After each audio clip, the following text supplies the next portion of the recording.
Mi novia me dijo que necesitaba hablar conmigo. Pensé que sería otra discusión sobre cualquier cosa, pero en lugar de eso, me dijo, mi ex va a regresar por unos días. Quiero que finjas que tú y yo no tenemos ninguna relación. Se me rompió el corazón. No dije una palabra. Tomé las llaves de mi auto y me alejé. Ni siquiera miré atrás. Después de que su ex se fue, recibí un mensaje de su mejor amiga. ¿Sabes lo que ha hecho el ex de tu novia? Le respondí, ¿qué? Me llamo Javier. Tengo 28 años. He estado trabajando como fotógrafo independiente durante los últimos 4 años. No es un trabajo glamoroso, principalmente listados de bienes raíces, bodas ocasionales y algunos retratos corporativos. Paga las facturas y me permite ser flexible. Conocí a Andrea hace 2 años en una cafetería en la colonia Roma, en la Ciudad de México. Ella era arquitecta junior en un despacho mediano en el centro. Cabello oscuro, mirada aguda, el tipo de persona que parecía tener la vida resuelta. Hicimos clic, o al menos eso pensé yo. Esa conversación ocurrió un martes, 14 de marzo. Lo recuerdo porque era el día de Pi y le compré un pay de cereza como una broma tonta. Ella ni siquiera sonrió cuando lo vio. Estábamos sentados en su departamento. Me había enviado un mensaje de texto más temprano ese día. ¿Podemos hablar esta noche? Es importante. Imaginé que se trataba de dinero. Últimamente había estado estresada por sus préstamos estudiantiles y yo me había ofrecido a ayudar. O tal vez se trataba de vivir juntos. Habíamos estado dándole vueltas a esa conversación durante meses. Pero cuando entré, ella estaba caminando de un lado a otro. Sus manos no dejaban de jugar con su teléfono. Ni siquiera miró el pay. ¿Qué está pasando? Pregunté. Ella dejó de caminar, me miró y luego lo soltó. Mi ex va a regresar por unos días. Quiero que finjas que tú y yo no tenemos ninguna relación. Simplemente la miré fijamente. ¿Qué? Se llama Bernardo. Viene volando desde Monterrey por trabajo. No sabe nada de ti. Solo. Necesito que no estés cerca solo por unos días. Sentí que algo se rompía dentro de mi pecho. Como hielo quebrándose bajo mucho peso. ¿Por qué? Porque es complicado, Javier. Terminamos mal. No quiero revolver las cosas. ¿Entonces quieres que simplemente desaparezca? ¿Fingir que no existo? No es así. Entonces, ¿cómo es, Andrea? Ella no respondió. Solo miró al suelo. Dejé el pay sobre la barra de la cocina. Mis manos temblaban. ¿Sigues enamorada de él? No. Dios, no. No se trata de eso. ¿Entonces de qué se trata? Abrió la boca, la cerró y sacudió la cabeza. No puedo explicarlo ahora. Solo necesito que confíes en mí. Confiar en ella. Después de que me acababa de pedir que me borrara de su vida. No grité, no discutí. Tomé las llaves de mi auto de la barra y salí. La escuché decir mi nombre una vez, pero no me di la vuelta. La puerta se cerró detrás de mí y me quedé en ese pasillo por un momento, respirando con dificultad, sintiendo como si me acabaran de dar un puñetazo en el estómago. Actualización 1. Manejé sin rumbo durante 2 horas esa noche. Terminé estacionado cerca de Reforma, mirando a la nada. La ciudad estaba iluminada y tranquila, pasaban algunos corredores, parejas tomadas de la mano. Gente normal viviendo vidas normales. Mi teléfono vibraba constantemente. Andrea. No leí los mensajes. No quería ver sus explicaciones, ni disculpas, ni lo que fuera que ella pensara que arreglaría esto. A la mañana siguiente, me desperté en mi sofá, todavía con la ropa de ayer. Me dolía el cuello. Mi teléfono tenía 17 llamadas perdidas, 12 de Andrea y 5 de su mejor amiga, Isabel. Llamé a Isabel alrededor de las 9 de la mañana. Javier, gracias a Dios. ¿Estás bien? Estoy bien. Andrea me contó lo que pasó. Se está volviendo loca. Ha estado llorando toda la noche. No lo decía en el sentido en que sonó. ¿De qué otra manera podría haberlo dicho, Isabel? Silencio al otro lado de la línea. Mira, dijo finalmente, no sé qué estaba pensando, pero tiene miedo. Bernardo. No es un buen tipo. Entonces, ¿por qué le importa lo que él piense? Es complicado. Todos seguían diciendo eso, complicado, como si eso explicara algo. Tengo que irme, dije. Javier, espera. Colgué y bloqueé el número de Andrea. No iba a quedarme sentado esperando una explicación. Eso solo dolería más. Durante 3 días, me sepulté en el trabajo. Fotografié 2 casas el miércoles, una casa antigua renovada en Coyoacán y un condominio moderno en Santa Fe. Edité fotos hasta las 3 de la madrugada ambas noches. Evité cada cafetería, cada restaurante, cada lugar donde pensé que podría encontrármela. Mi departamento se sentía demasiado silencioso, demasiado vacío. Mi amigo Carlos me envió un mensaje el viernes. ¿Unos tragos hoy? ¿Has estado desaparecido? Dije que sí. Necesitaba salir de mi cabeza. Fuimos a una cantina en la colonia Doctores, de esas con pisos pegajosos y una rócola que solo tocaba canciones de los 80. Mesas de billar al fondo, letreros de cerveza neón en cada pared. Carlos notó que algo andaba mal, pero no presionó. Solo compró la primera ronda y me dejó beber en silencio. ¿Problemas de mujeres?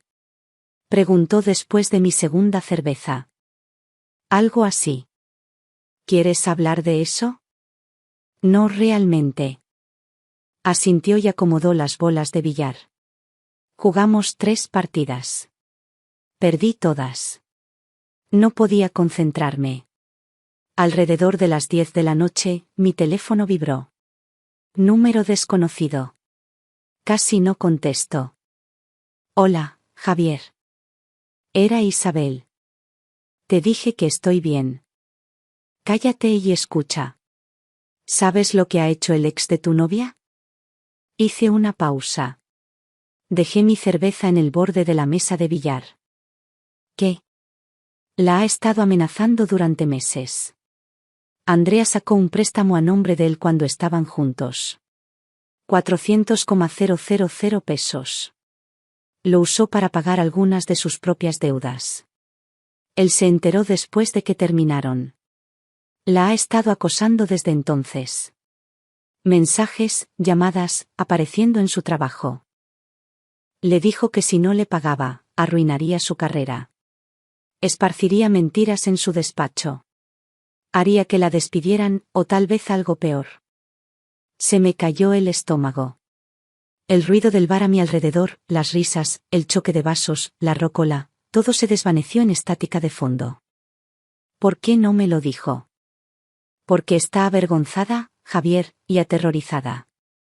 Pensó que si podía soportar su visita, portarse bien y convencerlo de que estaba trabajando para pagarle, la dejaría en paz. No quería involucrarte porque no quería que él te atacara a ti también. Me quedé sentado allí, apretando mi teléfono, sintiendo que el suelo se había movido debajo de mí. ¿Dónde está ella ahora?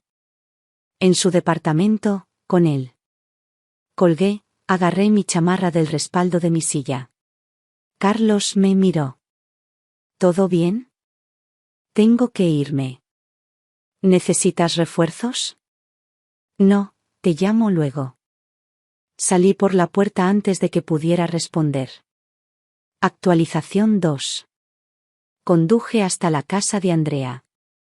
Eran casi las 11 de la noche. Su departamento estaba en el 3er piso de un viejo edificio de ladrillo cerca de la Condesa, de esos con balcones de hierro y ventanas que vibraban cuando pasaban los camiones. Me estacioné al otro lado de la calle y me senté allí por un minuto, con el motor en marcha, tratando de averiguar qué estaba haciendo. Mis manos temblaban en el volante. Entonces lo vi. Bernardo debía ser alto, probablemente 1,88 metros, bien afeitado con ese corte de pelo corporativo, vistiendo un saco gris carbón sobre una camisa blanca, jeans oscuros, zapatos caros. Estaba parado afuera de su edificio, fumando un cigarro, hablando por teléfono, riéndose de algo, completamente relajado, como si fuera el dueño del mundo. Apagué el motor y salí de mi auto. No tenía un plan, no sabía qué iba a decir, pero crucé la calle hacia él, con el corazón latiéndome en el pecho. Me notó cuando estaba a unos 3 metros de distancia, terminó su llamada y guardó su teléfono en el bolsillo.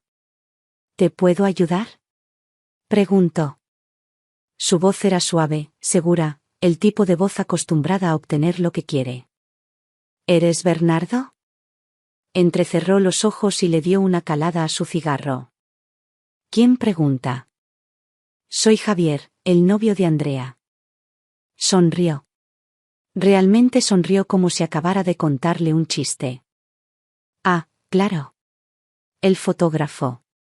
Exhaló humo. Ella te mencionó, ¿verdad? Sí. Me dijo que ustedes dos se estaban dando un tiempo.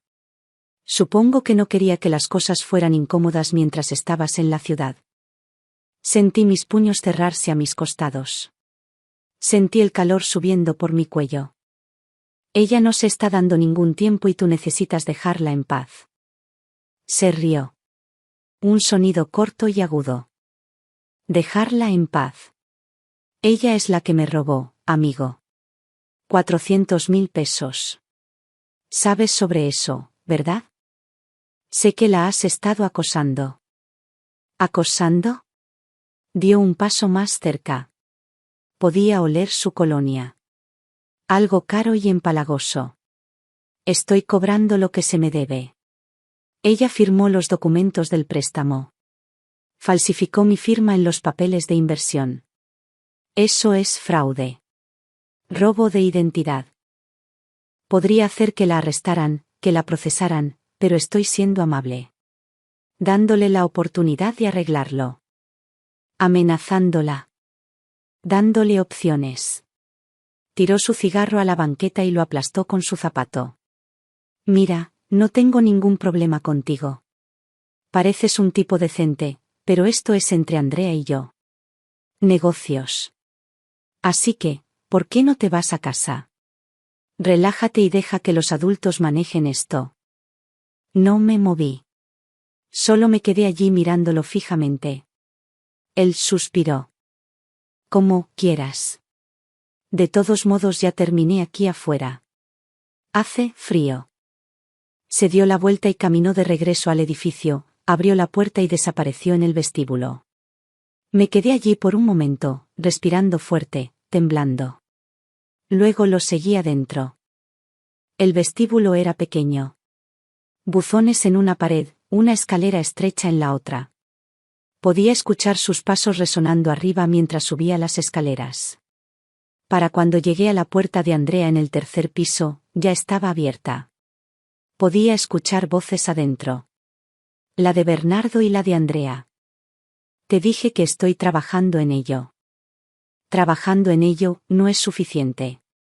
Andrea, quiero un plan de pagos por escrito con fechas y montos. Esta noche. No puedo simplemente. Puedes, o empiezo a hacer llamadas. Tu despacho, tus padres, la policía. ¿Cómo crees que terminará eso para ti? Entré. Ambos voltearon. La cara de Andrea se puso blanca. Estaba parada junto a la barra de la cocina, con los brazos envueltos alrededor de sí misma. Sus ojos estaban rojos. Había estado llorando. Javier, vete, dijo. Me dirigí a Bernardo. Lárgate. Sonrió de nuevo. Esa misma sonrisa exasperante. ¿O qué? O llamo a la policía. Les digo que la has estado extorsionando. ¿Extorsionando? Se rió, sacudiendo la cabeza como si yo fuera un niño que no entendía. Tengo los documentos del préstamo. Tengo los mensajes donde ella admite lo que hizo. Tengo pruebas de que usó mi información sin mi consentimiento. ¿Qué tienes tú? Pruebas de que la has estado amenazando. Declaraciones de testigos. Un patrón de acoso. Buena suerte con eso. Miró a Andrea. ¿Realmente quieres arrastrar a tu novio a esto? Convertirlo en cómplice. La voz de Andrea era pequeña. Rota. Javier, por favor. Solo vete. ¿Puedo manejar esto? No, dije, no puedes. Bernardo miró su reloj. Un Rolex. Por supuesto. Ya terminé aquí de todos modos. Tengo un vuelo temprano mañana. Andrea, tienes hasta el lunes al mediodía. Resuélvelo. Dame un plan de pagos o empiezo a moverme. Pasó junto a mí, rozando deliberadamente mi hombro con el suyo.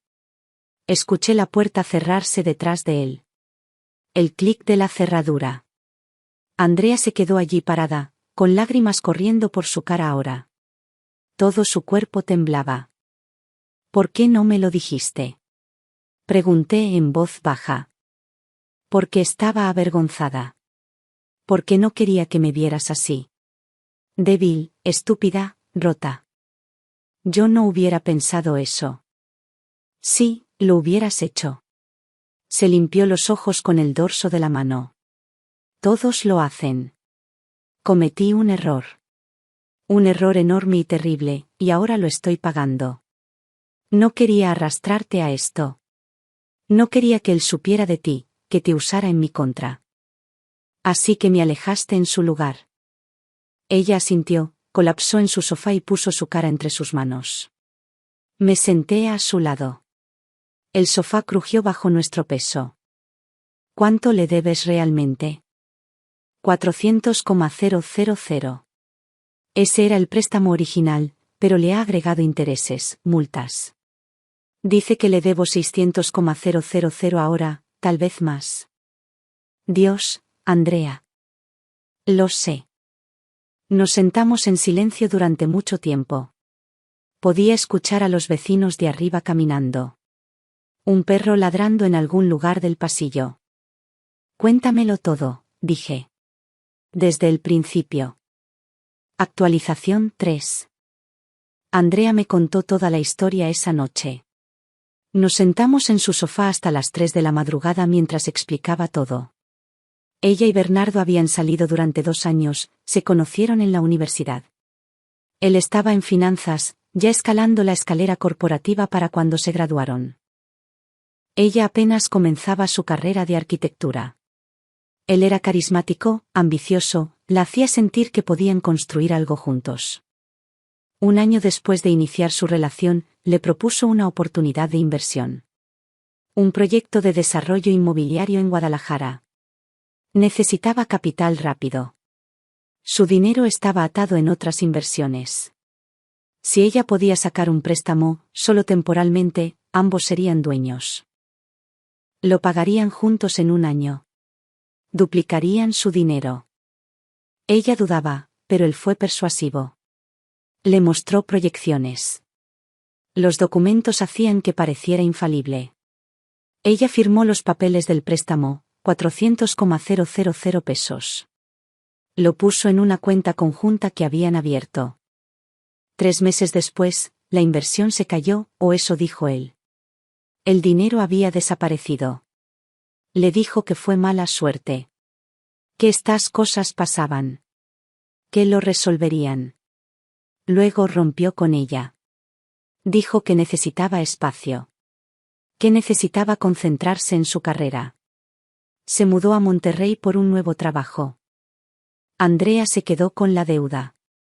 Cuando trató de contactarlo al respecto, él negó todo. Dijo que el préstamo era su responsabilidad, su firma, su problema. Ella pasó el siguiente año ahogándose, tratando de hacer los pagos, atrasándose, destruyendo su historial crediticio. Luego, hace 6 meses, Bernardo la contactó, dijo que había escuchado que ella estaba luchando, ofreció ayudar. Pero su ayuda venía con condiciones y amenazas.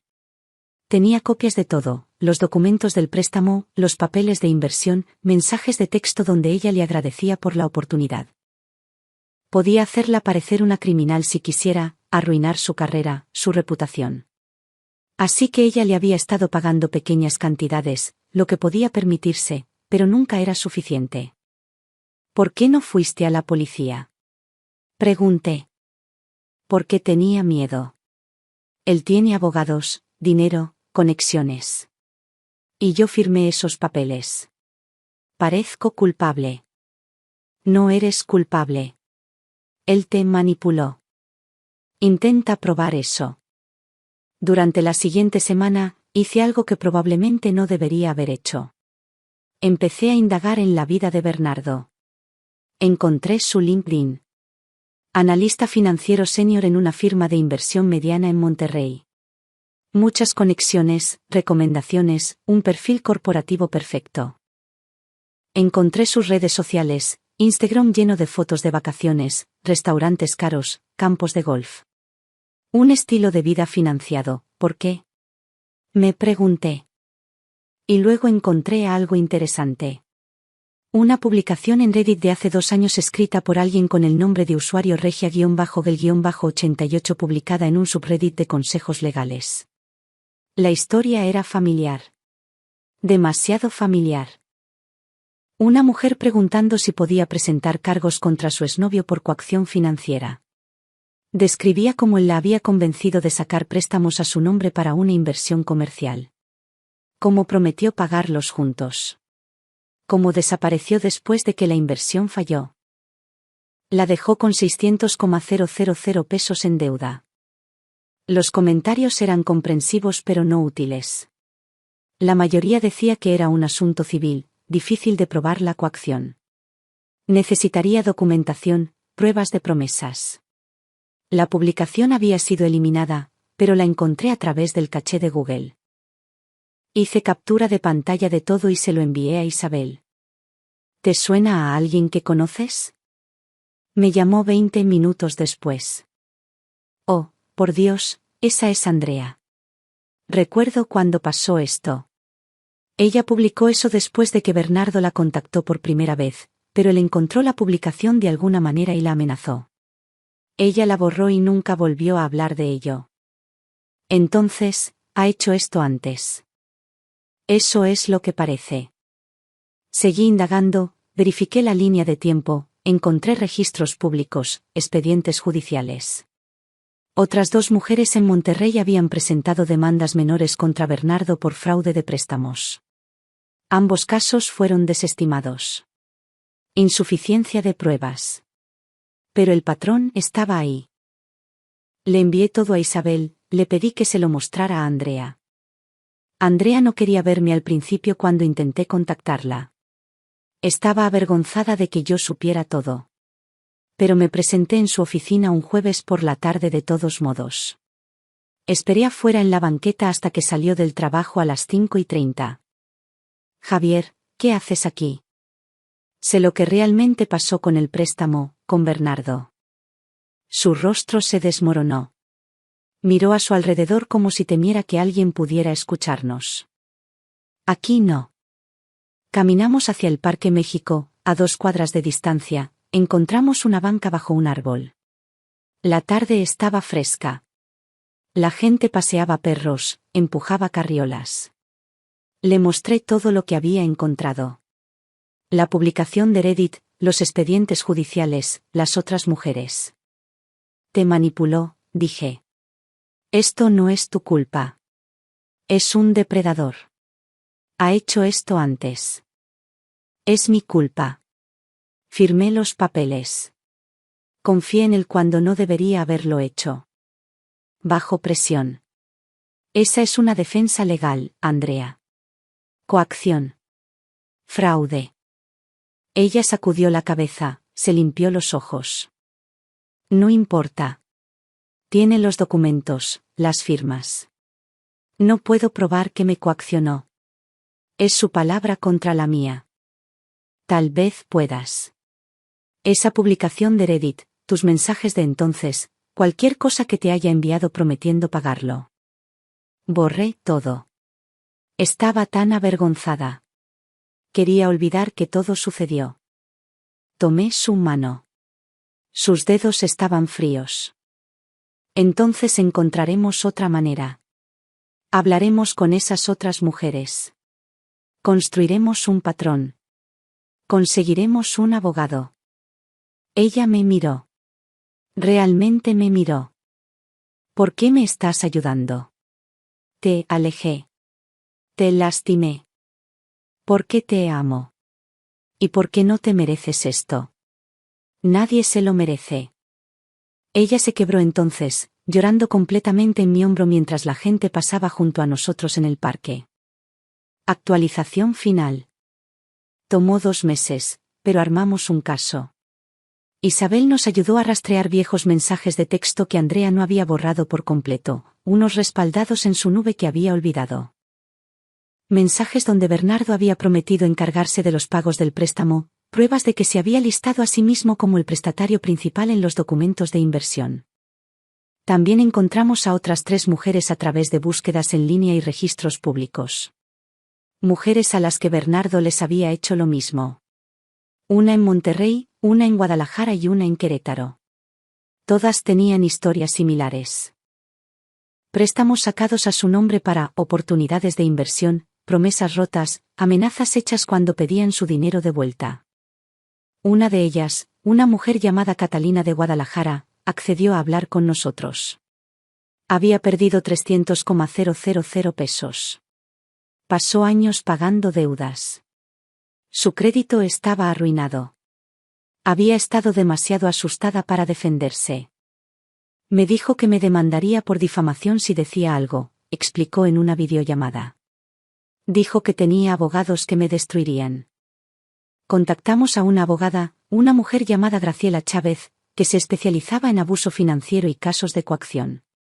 Revisó todo, los mensajes, los testimonios, el patrón a través de múltiples víctimas.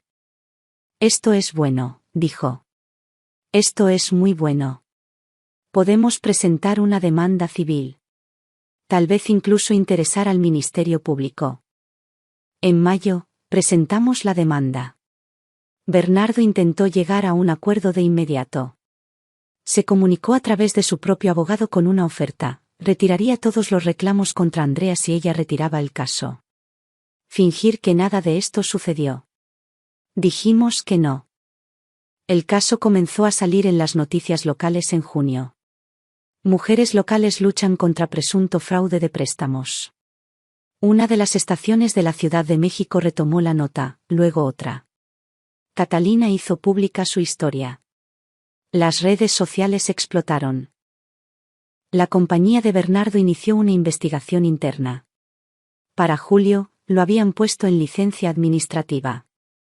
En agosto, el banco que había emitido el préstamo original de Andrea revisó el caso, encontró irregularidades en cómo se había procesado el préstamo y los documentos de inversión con la información falsificada de Bernardo.